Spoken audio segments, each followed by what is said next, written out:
And so we're so busy judging. We're judging our shadow side, our darkness, or sometimes we're judging our light. We just don't know what we're doing. So we're in this cluster of judgment, and the judgment is the fabric that holds the glue together of the illusion. And the only way to look beyond it is to have enough confidence in yourself and faith in yourself.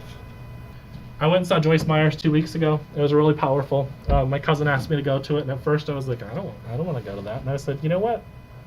I'm going to go. And then one of the first things out of her mouth is she was talking about speaking in tongues, and then the whole crowd, all 5,000 people went, oh. You could hear them say, oh. And she goes, we can't afford to be closed-minded.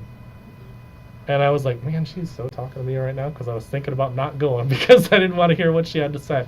But I went, and I heard her. And then later on that night, I was so in the flow. Her and I went to Borders, and there's a book up there written by a yogi, a Swami.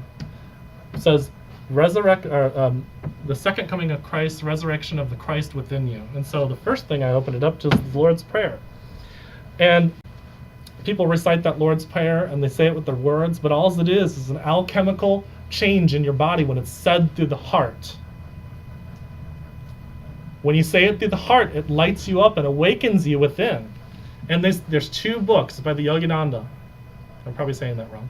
But the point is that there's 2 big, thick tombs of this yogi who literally studied and cross-compared Hinduism and Buddhism and Christianity, and they're all the same, and all of the religions are the same.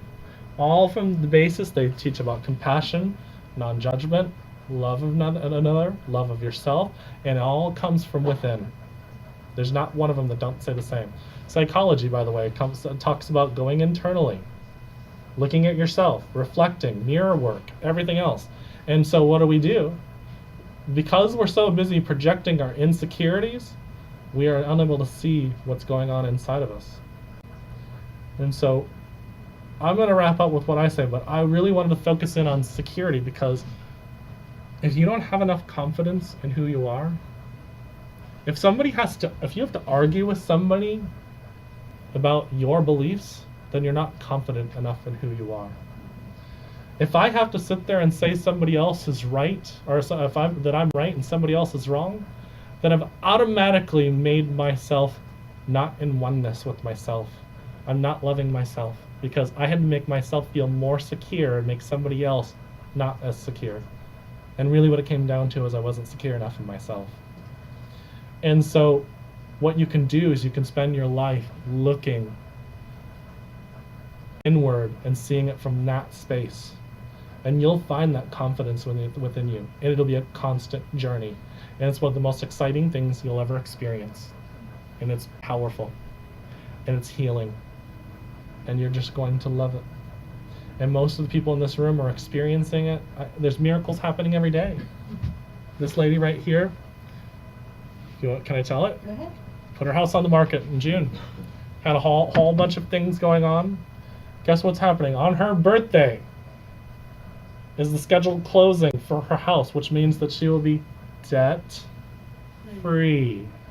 And the key word there is she allowed herself to let go, so therefore she got exactly what she was wishing for. Freedom. Liberation.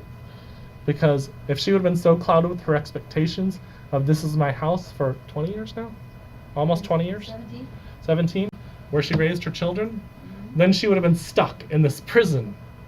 And not the walls of the house, this prison of expectations. If you're supposed to keep it, that's fine. The opportunities will be there.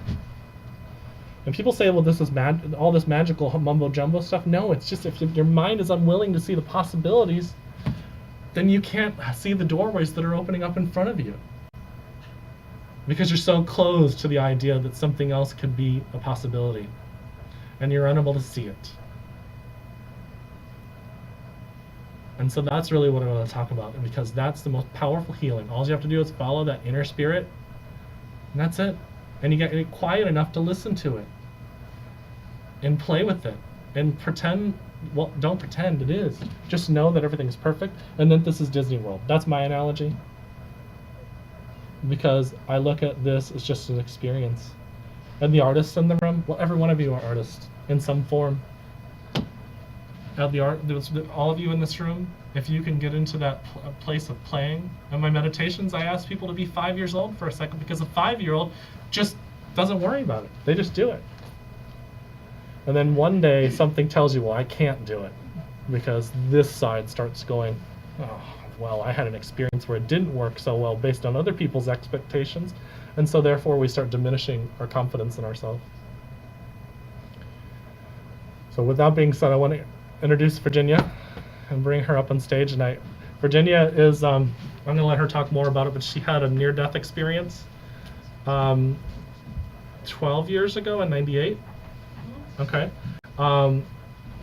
She has had a lot of experience she's going to talk to you about. One of my favorite things to introduce her to, and her and I have a chuckle about it, is that, but I think it's quite an honor. Virginia is a colonel, a Kentucky colonel, which, if you know, is Colonel Sam, or